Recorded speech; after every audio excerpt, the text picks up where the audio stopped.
कि जब अश्रु बहने लगे तो क्यों बहने लगे? जो भक्त है जब शुद्ध हृदय से भक्ति करता है और उनका जो मन है एकाग्रचित होकर भगवान के चरणों में लग जाता है। इसमें क्या है कि बाद में लिखा है ना कि उन्होंने मुक्त लिंग हो गए, उनको देह का ज्ञान नहीं रहा, देह से मुक्त हो गए थे, उनको ये भी ध्यान नहीं रहा कि मैं ध्रुव हूँ। तो 8 प्रकार के विकार नजर आते हैं भक्तों में। 8 अष्ट सात्विक विकार। श्रील प्रभुपाद समझाते हैं कि अष्ट सात्विक विकार, अष्ट सात्विक विकार क्या हैं यह जानना बहुत ही सुंदर है कि बीइंग स्टन्ड, स्तब्ध रह जाता है भक्त, भगवान के दर्शन करके एकदम स्तब्ध रह जाता है, भूल जाता है कि आसपास क्या हो रहा है। पर्स्पिरेशन, उसको पसीना आने लगता है। एक्साइटमेंट में देखते हैं ना, पसीना आने लगता है, पसीना छूट जाता है। कुछ भी एक्साइटेड होकर देखते हैं तो एकदम देखते रह जाते हैं, आंखें फटी रह जाती हैं। फिर क्या है? तीसरा है रोंगटे खड़े हो जाना। ये हम लोग बहुत आम जिंदगी में यूज़ करते हैं कि मेरे को बड़े गूज बम्स हो गए, रोंगटे खड़े हो गए, ये सुनकर बड़े रोंगटे खड़े हो गए। तो भक्तों का ये इसमें से एक वो है। और फ्लैट फॉल्टरिंग ऑफ वॉइस, आवाज़ जो है बात करते हुए, बोलते हुए, संकीर्तन करते हुए, सब कुछ करते हुए आवाज़ जो है वो लड़खड़ाने लगती है, क्योंकि अपना देहाभिमान नहीं रहता है, मुक्त हो जाते हैं, अपना ये ध्यान ही नहीं रहता है कि मैं ये शरीर हूँ। आवाज़ लड़खड़ाने लगती है, कांपने लगते हैं, ट्रेम्बलिंग, कांपने लगते हैं। फेडिंग ऑफ बॉडी कलर, शरीर का जो रंग है वही बदल जाता है, शारीरिक रंग ही बदल जाता है। और फिर 7वां है अश्रुधारा होने लगती है। यहाँ पर हम लोग देख रहे हैं कि उनको देहाभिमान ही नहीं रहा तो वो कुछ भी कर सकते हैं फिर। और फिर लास्ट है, श्रील प्रभुपाद लिखते हैं डेवस्टेशन। डेवस्टेशन का यहाँ मतलब ये नहीं है कि सब कुछ खराब हो गया, बिगड़ गया, नहीं, बदहवास हो जाते हैं, अपना ध्यान ही नहीं रहता है, ये नहीं पता चलता हम कहाँ बैठे हैं, क्या कर रहे हैं, क्या बोल रहे हैं, क्या हो रहा है, किसी चीज़ का ध्यान नहीं रहता है, यानी बदहवास हो जाते हैं, बेहोश हो जाते हैं, कुछ ध्यान नहीं रहता है। तो यहाँ पर यह ध्रुव महाराज के बारे में श्रील प्रभुपाद ने इस तरह एक्सप्लेन किया है। चैतन्य चरितामृत में चैतन्य महाप्रभु चैतन्य के बारे में जो अंत्य लीला है, चैतन्य चरितामृत के 3 भाग हैं। इसमें ये जो आखिरी है अंत्य लीला, उसमें है 14वें अध्याय का 99वां श्लोक, जिसमें महाप्रभु जिस अध्याय का शीर्षक है महाप्रभु का भगवान के विरह का भाव। जब महाप्रभु भगवान को दिन रात याद करते थे तो विरह में डूब गए थे, तो तब उन्होंने भी इन अष्ट सात्विक विकारों को दर्शाया था। तो उसमें महाप्रभु के बारे में बताते हैं कि प्रभु रे अंग देखे अष्ट सात्विक विकार, आश्चर्य सात्विक देखी हैला चमत्कार। सब लोग आश्चर्यचकित हो जाते हैं जब महाप्रभु चैतन्य को हम लोग देखते हैं कि जब जगन्नाथ जी के दर्शन करने जाते हैं तो महाप्रभु जी बेहोश हो जाते हैं, पड़े रहते हैं, उनको सुध ही नहीं रहती है, प्रेम में इतने मस्त हो जाते हैं कि उनको किसी बात की सुध नहीं रहती, भूख प्यास धूप छाँव बारिश किसी चीज़ से कोई फर्क नहीं पड़ता है। तो यहाँ पे ये भी बताया है। फिर चैतन्य महाप्रभु जब उनका अष्ट सात्विक विकार जब उन्हें देहाभिमान छूट जाता था तो उनके पास आसपास जो उनके पार्षद थे और जो भक्त इकट्ठे होते थे वो क्या करते थे, संकीर्तन जोर जोर से गाना शुरू करते थे, हरे कृष्ण महामंत्र का जोर जोर से उच्चारण प्रारंभ करते थे। उससे चैतन्य महाप्रभु धीमे धीमे धीमे सुध में आते थे। तो उसमें लिखा है उच्च संकीर्तन करे प्रभु रे श्रवणे, शीतल जल करे प्रभुर अंग समर्जने। उनके ऊपर पानी डालते थे, जोर जोर से कीर्तन करते थे, तब कहीं जाके चैतन्य महाप्रभु को होश आता था। जब उनके अंदर ये सारे अष्ट सात्विक विकार जो हैं वो दिखाई पड़ते थे, तब कहीं जाके उनको होश आता था कि उनके ऊपर खूब सारा ठंडा पानी डाला जाता था और ज़ोर ज़ोर से कीर्तन किया जाता था तब। तो यहाँ पर ध्रुव महाराज के बारे में क्या बता रहे हैं कि आँखों से आंसू बहने लगे, कंटिन्यूअस आंसू बहने लगे। वो भूल गए कि मैं ध्रुव हूँ, उनको ये भी याद नहीं रहा। भक्तिम हरो भगवती प्रवन्न, इतनी भक्ति में डूब गए भगवान की। जब भक्त, जो रियल शुद्ध भक्त होता है, जब वो भक्ति में डूब जाता है फिर उसको कुछ होश नहीं रहता है। यहाँ पे यही भागवतम में समझा रहे हैं ध्रुव महाराज, भक्तों की चर्चा हो रही है अभी। फिर क्या होता है, उसी समय ध्रुव जी ने आकाश से एक बड़ा ही सुंदर विमान उतरते देखा। वह अपने प्रकाश से 10 दिशाओं को अलौकित कर रहा था, मानो पूर्णिमा चंद्र ही उदय हुआ हो। अब श्रील प्रभुपाद ने जो 19वां श्लोक है, स ददर्श विमान नभो नभसो अवतरत ध्रुव, कि यह ध्रुव महाराज ही देख सकते थे। क्यों देख सकते थे ध्रुव महाराज इसको? इस विमान को कोई और नहीं देख सकता था, इसको मात्र एक सिर्फ ध्रुव महाराज देख सकते थे।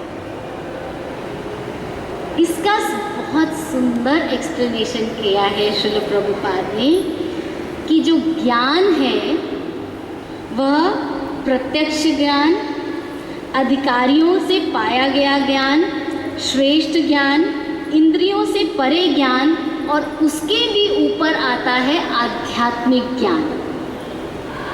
जब आध्यात्मिक ज्ञान होता है, जब हम स्पिरिचुअलाइज हो जाते हैं टोटली, तब ये सब देख सकते हैं। जो ज्ञान हम लोग प्राप्त करते हैं, जो ज्ञानी हैं, जो योगी हैं, जो कर्मी हैं, वो इस ज्ञान को नहीं प्राप्त कर सकते। उनके लिए ना ही ऐसा आध्यात्मिक विमान आएगा, ना ही वो इस आध्यात्मिक विमान को देखने की क्षमता रखते हैं।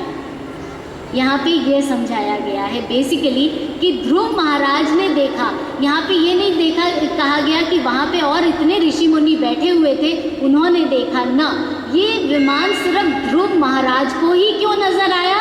क्योंकि यह विमान आध्यात्मिक है, इसलिए अध्यात्म की दृष्टि से ही उस विमान को देखा जा सकता है और किसी दृष्टि से उस विमान को नहीं देखा जा सकता। तो ध्रुव महाराज जो हैं, क्योंकि महाभागवत हैं, इसलिए उस विमान को देख सकते थे।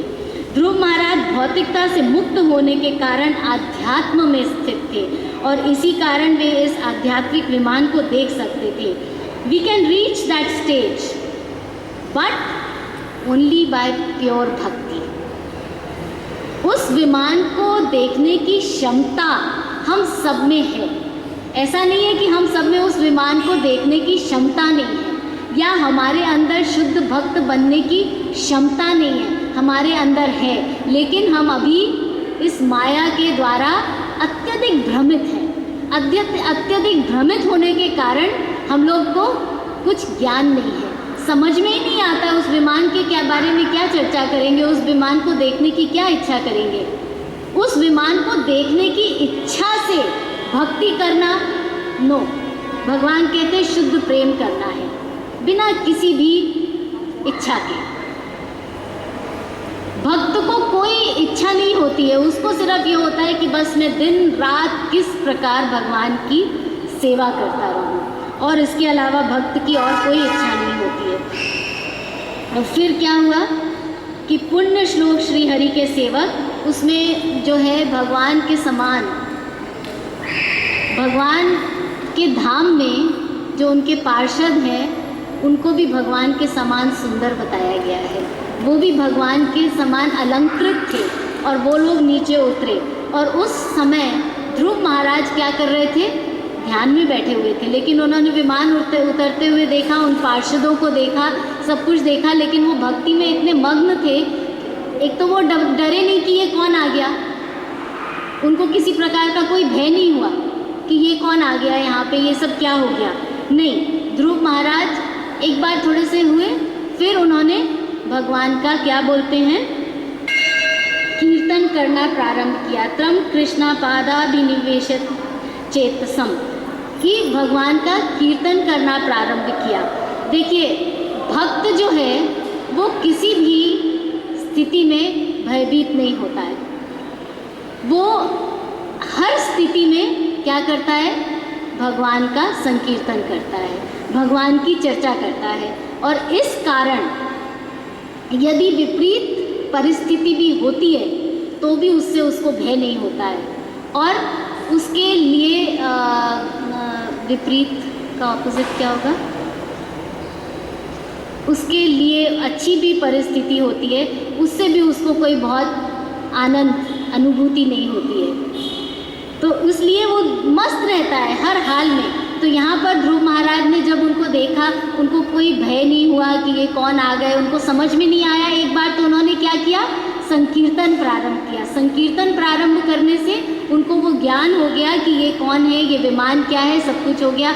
और आध्यात्म में श्रील प्रभुपाद ने बहुत ज़्यादा इस चीज़ को एक्सप्लेन किया है कि आध्यात्म में सिर्फ भगवान से प्रेम, संकीर्तन, 24 घंटे भगवान का ध्यान, ये जब हो जाता है तो फिर ये किसी और कर्म योग, ज्ञान योग, इन सब से बिल्कुल हटकर उसके ऊपर आ जाता है। तो नंद और सुनंद ये दोनों पार्षद ध्रुव महाराज को लेने आए थे।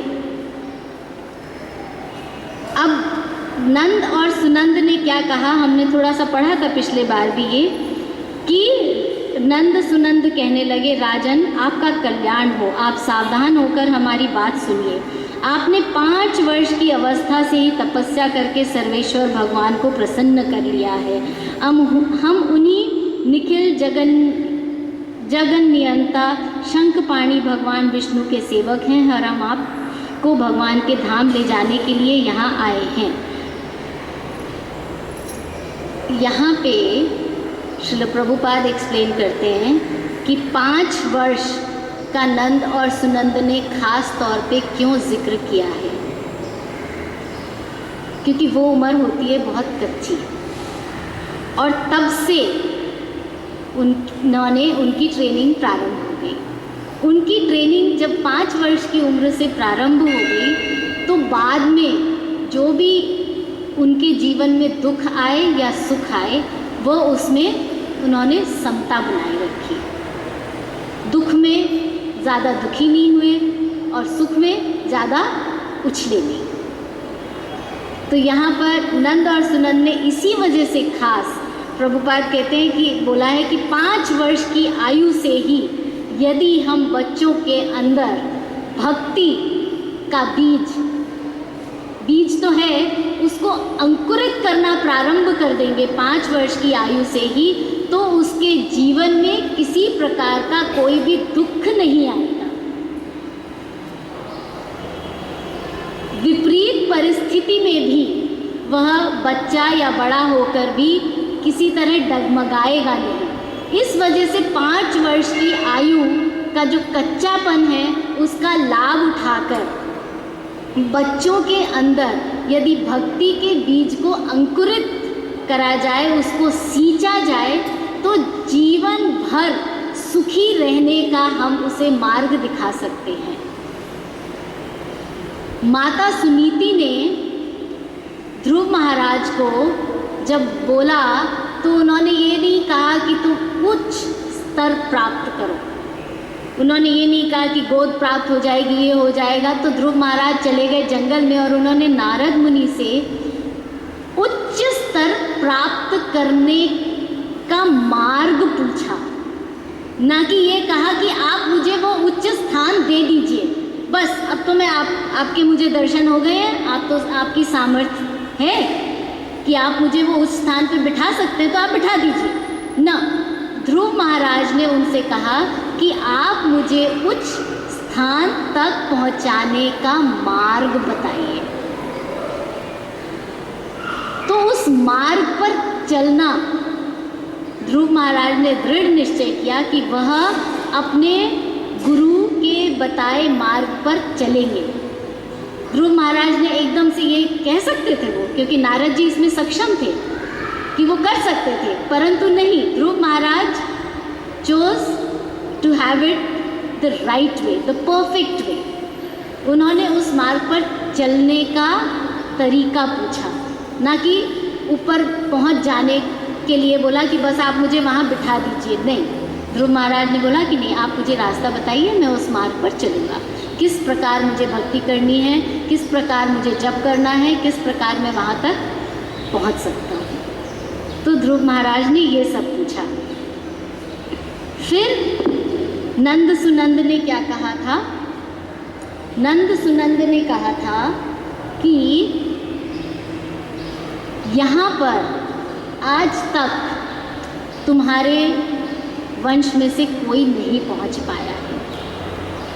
ध्रुव महाराज के पिताजी थे उत्तानपाद, उत्तानपाद के पिताजी थे महाराज स्वयंभू मनु, महाराज स्वयंभू मनु के पिताजी कौन थे? स्वयं ब्रह्मा जी। करेक्ट। सो ब्रह्मा जी भी के लिए भी जो लोग दुष्कर है, वहाँ पर नंद और सुनंद महाराज ध्रुव को ले जाने आए थे। तो यहाँ पर उन्होंने कहा है, सुदुर्जन्य विष्णु पदम जितम तक त्वया, कि मतलब जहाँ पर तुम्हारे जो वंशज हैं वो भी नहीं जा सके, जो सूर्य चंद्रमा जिनके चक्कर काटते रहते हैं, जहाँ की जो रोशनी है, जहाँ पे जो तेज है वो सूर्य चंद्रमा से नहीं होता है, क्योंकि वह लोक जो है वो इससे भी परे है। गोलोक धाम कृष्ण लोक ब्रह्मलोक से भी ऊपर है। तो वहाँ पर जो नहीं पहुँच पाए, जो तुम्हारे दादाजी पर दादाजी वो भी जो नहीं पहुँच पाए, जो तुम्हारे पर दादाजी के लोक से भी ऊपर है, उस धाम को लेने के लिए, में ले जाने के लिए हम आपको आए हैं। तो भगवद गीता में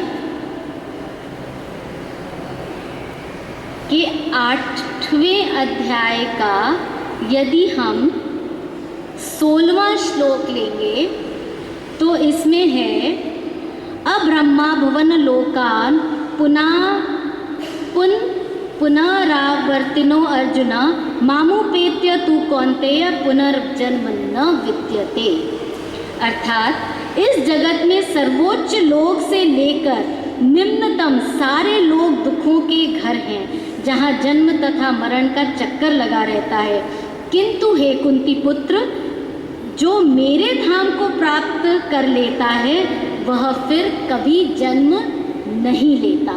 अर्थात ब्रह्मा जी का भी हम लोगों को पता है कि उनकी भी आयुष है, समाप्त होने के बाद उनका भी मरण होता है और उनको पुनः जन्म लेना पड़ता है। तो ब्रह्मा जी के लोक के जितने प्राणी हैं, ऑब्वियसली अगर ब्रह्मा जी के साथ ऐसा है तो उनके लोक में जो प्राणी है उनके साथ भी ऐसा ही है कि उनका भी जन्म होता है, मृत्यु होती है, जन्म होता है, मृत्यु होती है, और वो इसके नीचे भी गिर सकते हैं लेकिन उसके ऊपर नहीं जा पाते हैं। तो यहाँ पर यही एक्सप्लेन कर रहे हैं कि ध्रुव महाराज जो हैं अब ऐसे लोक में जाने वाले हैं जहाँ से कि वो नीचे नहीं गिर सकते। भगवान कहते हैं फिर कभी जन्म नहीं लेता, क्योंकि वो भगवान के धाम में वापस चला जाता है जो कि ब्रह्मलोक से भी ऊपर है। और फिर भगवान 15वें अध्याय के 6ठे श्लोक में कहते हैं, यद गत्वा न निवर्तन्ते तद्धाम परमं मम। अर्थात जो लोग वहाँ पहुँच जाते हैं वे इस भौतिक जगत में फिर से लौटकर नहीं आते। ध्रुव महाराज को वह स्थान भगवान ने दिया है। ब्रह्मा जी तक वहाँ पर नहीं पहुँच सकते, वह स्थान महाराज ध्रुव को मिला है। क्यों मिला है? क्योंकि वह भगवान के परम भक्त हैं, इस कारण से मिला है। और क्या कारण हो सकता है। तो इसीलिए नंद और सुनंद कहते हैं यह श्रेष्ठ विमान पुण्य श्लोक शिरोमणि श्री हरि ने आपके लिए ही भेजा है, पर आप इस पर चढ़ने योग्य हैं क्योंकि वह भगवान के शुद्ध भक्त हैं। इसके बाद हम लोग देख रहे थे कि ये सारे संवाद चल रहे हैं, तो मैत्रेय जी कहते हैं, मैत्रेय जी विदुर जी को सुना रहे हैं ये।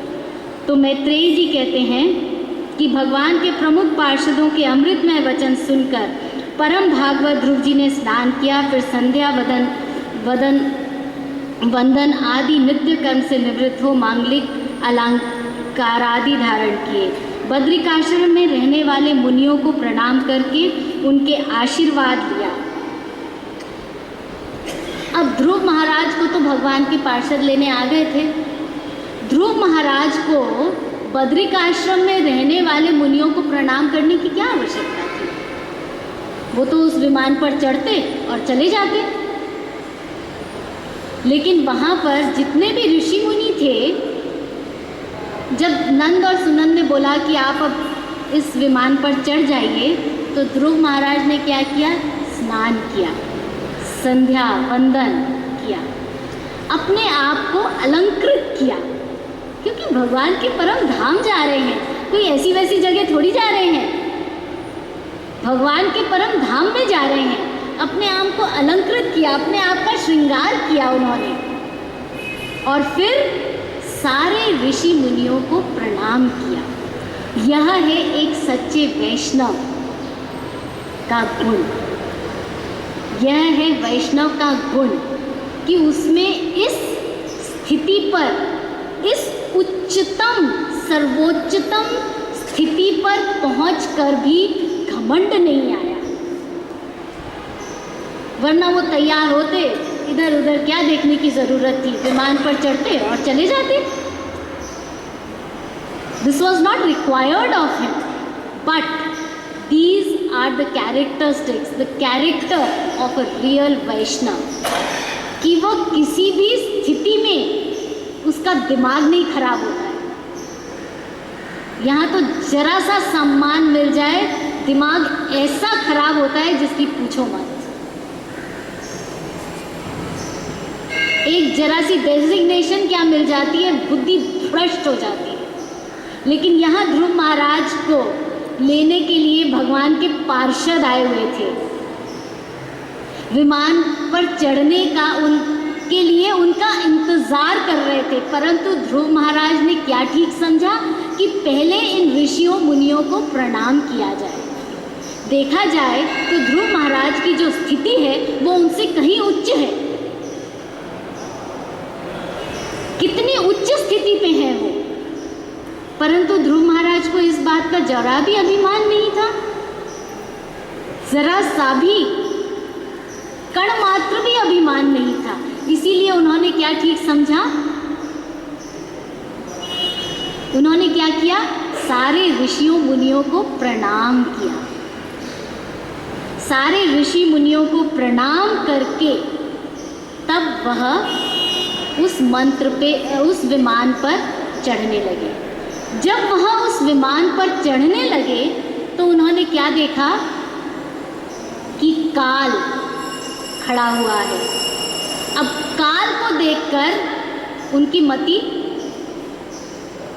डर सकती थी, वो डर सकते थे, घबरा सकते थे, लेकिन नहीं, इसमें लिखा है कि इतने में ही ध्रुव जी ने देखा कि काल महामूर्तिमान होकर उनके सामने खड़ा है।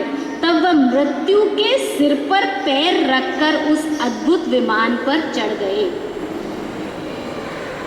मृत्यु के सिर पर पैर रखकर उस अद्भुत विमान पर चढ़ गए का तात्पर्य क्या है कि मृत्यु से डरे नहीं, काल से घबराए नहीं, क्योंकि उन्होंने कोई ऐसा काम ही नहीं किया था। भगवान के शुद्ध भक्त थे, उनके अंदर किसी प्रकार का कोई भय नहीं था कि मेरी अब क्या गति होने वाली है। भगवान के पार्षद स्वयं उनको लेने आए थे, भगवान ने स्वयं उनके लिए विमान भेजा था, इसलिए उनको बिल्कुल भी डर नहीं लगा। मृत्यु के सर पर पैर रखकर वह चले गए। इसका कोई लिटरल मीनिंग नहीं है कि काल के सर के ऊपर एक्चुअली पैर रखा और फिर उन्होंने काल को